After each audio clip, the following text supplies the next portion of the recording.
Good. Hey, everybody. I hope everybody's enjoying their time here at DerbyCon. We're going to talk about myBFF today. Adam, come on up. I'm going to talk about you. No, just kidding. myBFF is a tool I wrote. Probably in the last 8 months or so, I've spent more time with myBFF, the tool, than I have with my actual BFF. It's pretty sad, but you know, it's how things are, right? So a little bit about me. I'm Kirk. I'm a security consultant for Rapid7, doing penetration testing. I like to write open source tools, contribute to open source projects. One of those is Backhack. Find it on our Moose Dojo GitHub. It's a script to perform application analysis for file system analysis on Android applications. For non-rooted devices, that's the key thing there. I got tired of my wife asking me to root her phone so I could give her unlimited lives in Candy Crush. So I created this app to do that. I also blog on the community site and also check that out. So we're going to talk about some various things, authentication methods, attacks against authentication. We're going to look at web application authentication because myBFF is a web application brute force tool currently. There are plans to add to it other protocols and everything as well, so that hopefully will be changing soon. We'll look at some of the different attack tools that are out there for web applications, and we'll talk about myBFF and how it addresses some of the issues with those other tools. We'll do a demo, and then we'll talk about mitigation for these kinds of attacks. Didn't want to leave the blue team out of this, so did that. So biometrics is the first authentication method. Your fingerprint, your retinal scans, voice recognition. It's been around a long time, but it's recently started getting a lot more use from regular people. And that's basically, as shown in this picture here, it's the iPhone coming out with Touch ID. Every phone now has fingerprint reader, makes it nice and easy. And it's going beyond just logging into your phone now. There's apps that are using the biometrics as well, which is great. There are flaws with it. One of those is somebody wants to get in your phone and they cut off your fingers, you know, they can get in. There's other ways too. So, the second thing is a PIN. Usually these PINs are 4 digits or more. ATM is one common way, also phones. And if you think about it, multi-factor authentication uses a PIN, right?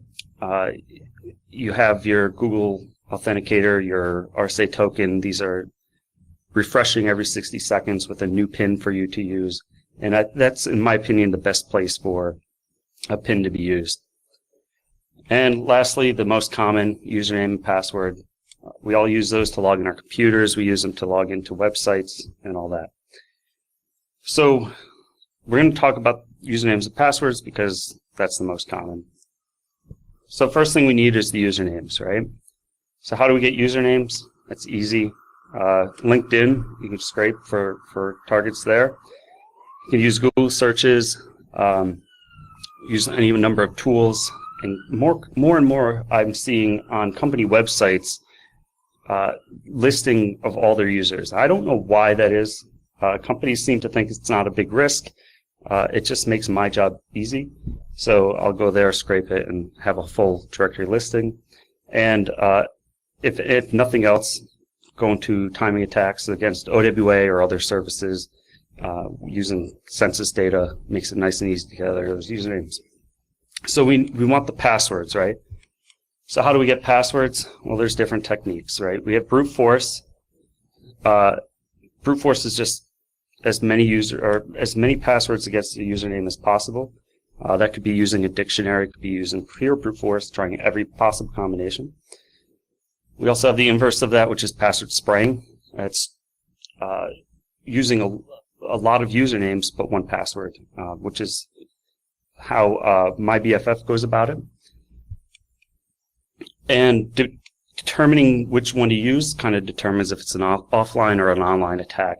Online, if you have a service that that's looking up against the database, then in real time, then that's an online service. And a web application is one of those things, so is Active Directory, anything else like that. Most of these have a account lockout policy, so we want to be careful how quickly we attack. So we don't want to use brute force, we want to use password spraying, and we want to limit that to whatever the lockout policy is to prevent lockouts, because we want access, not to denial of service. For offline, we need something to guess against, and that's a hash, right? So the mathematical representation of that password, and once we have that, then we can use brute force against that all day long, and there's no account lockout there. So moving on to web application login forms, they're very basic, very simple. There's three primary places here. There's a username field, a password field, and a submit button. Now, those username and password fields could be named anything. It doesn't have to be username and password. That can all change. The submit button could change what it's called, but they all basically have the same thing. Some web application forms have hidden fields, so sometimes we have to find those as well. And we have different tools for guessing against these web applications. Burp Suite, one of my favorite tools to use.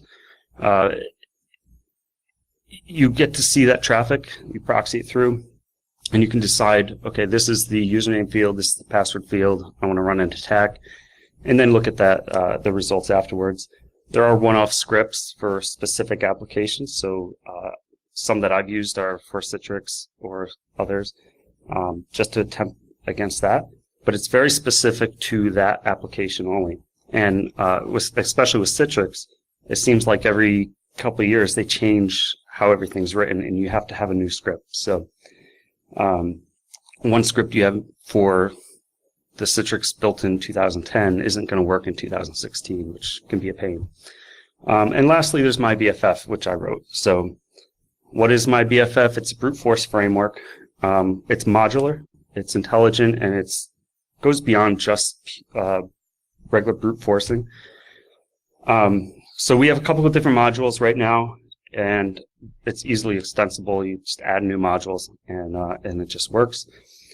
The intelligence, you just point it at a URL, give it a username and a password, or a user file and a password file, and it goes to town.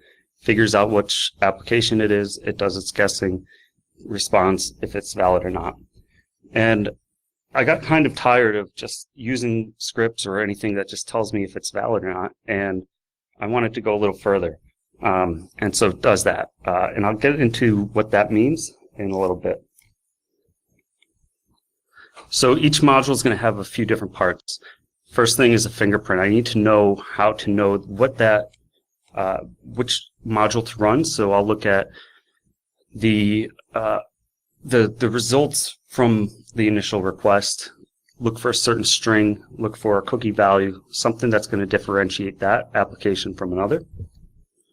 Next, I'm going to build my payload. How do we authenticate? That's the username and password. Sometimes you'll see J_username. Sometimes you'll see username. Sometimes you'll see user. Whatever those, the web developer decided to name things, we're going to build that payload so we can authenticate properly. Next thing we're going to do is actually try to connect.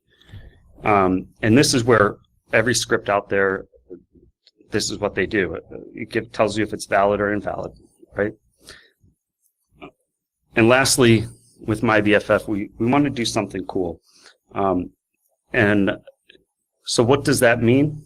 Well, each module is going to do something different based on what application that is. So some of these are post authentication, some are pre-authentication. And to kind of describe this, the reason I created myBFF, I was on a test back in February, an external test, gathered usernames, was all set to password guess, used my favorite password guessing password, which was the season and year, right? Had 15 accounts out of the ones that I had that you were using that. Awesome. Found a Citrix login portal. I love Citrix because I can usually escape it pretty easily. So log in with the first username and password combination, and it tells me that there's no applications available to the user. Well, that sucks, so try the second one. Same message. The third one, the fourth one, the fifth one, the sixth one. By this time I'm saying this is ridiculous. There's got to be an easier way. So I scripted it out and ran it through all 15, and all 15 had no applications. So I decided to rerun it with my second favorite password to use. It's the company name, 1234, or some sort of variation of that. I ended up getting one, and it told me that there were some applications available to the user. Great. Log into Citrix, escape the environment, get internal access, compromise the entire domain, game over. So I thought, why can't we do this with other applications? Why can't we go beyond just a valid and get more information? So started creating modules for Outlook, Web Access, and Office 365. We're going to parse the emails. We're going to look for sensitive information in those. We're also going to dump out all the contacts so we can use those in other attacks. For Citrix, like I said, we now list the available apps instead of just telling you that there are some, which is nice. So I can determine if I want to go after the user that has Internet Explorer, or if I want to go after the one with a Windows 7 desktop. For Juniper portals, we actually do something pre-authentication. That's the multi-factor bypass. So by changing the URL, sometimes you can find one that doesn't require multi-factor, and that's great. So we'll do that. We'll try to find that one. We'll do password guessing against there. And so each one's different that way. So go into a quick demo. We'll look at two of the modules and how they work, and you can see the output and how all that is. So the first one here, it's very simple. You just myBFF. You're going to pass in the host, so -- host. The host is going to include the protocol, which is in this case HTTPS. You're going to either pass the host name or an IP address. If it requires a separate port, if it's running on a different port, you could pass that in as well. The capital U is for a username file. If you want a single username, it's a lowercase u. The lowercase p is for a password. The capital P will be for a password file. Now in this case, the fingerprinting fails because it's a small business server. The small business server default web page actually goes to a separate page than what I want, which is the OWA. So if we run it again, but this time we're going to pass in the -- v host, so for virtual hosting, and OWA, and we run it. Now we'll see it finds that it's an Office 365 or Office Web Access or OWA server. When we start trying some of the password guessing, we find that user 3 is successful with my favorite password, Spring 2016 in this case. We look for the sensitive emails, and we find that there are some about password helps. And we also notice that DA3 here was also using Spring 2016, which is nice for us. Now we have domain admin. And we'll clear the screen here, and I'll show you. It also does save off those contacts into the temp directory, contacts, and then the username. And so now you can use those in other attacks if you want. The second run I'm going to do is, this is for an application called HP SiteScope. It's an application that manages other network devices and systems through a web app. Now, last year I found a 0-day in that gave me command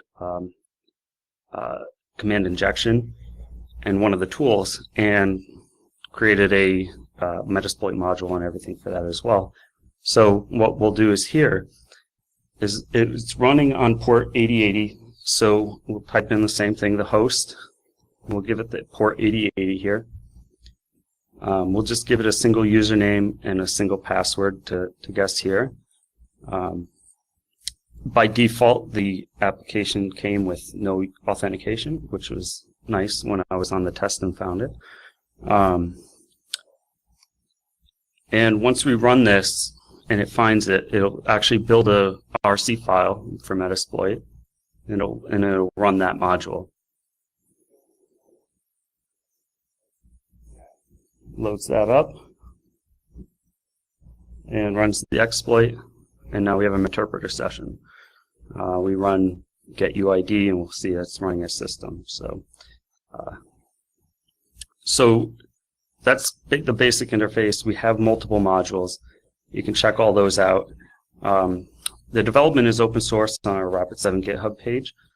So if you'd like to contribute, that'd be great. Plan to add more modules to it. Going beyond just the web applications, I'd like to get into other protocols. I actually have some of those right now, and those will be added later. Working on simplifying some of the module creation, making it a little more intelligent, things like that. And whatever other ideas people may have, I'd love to hear those. So check that out. So when there's password attacks, how do we mitigate that? First thing, we need to detect it. We need to know if somebody's trying.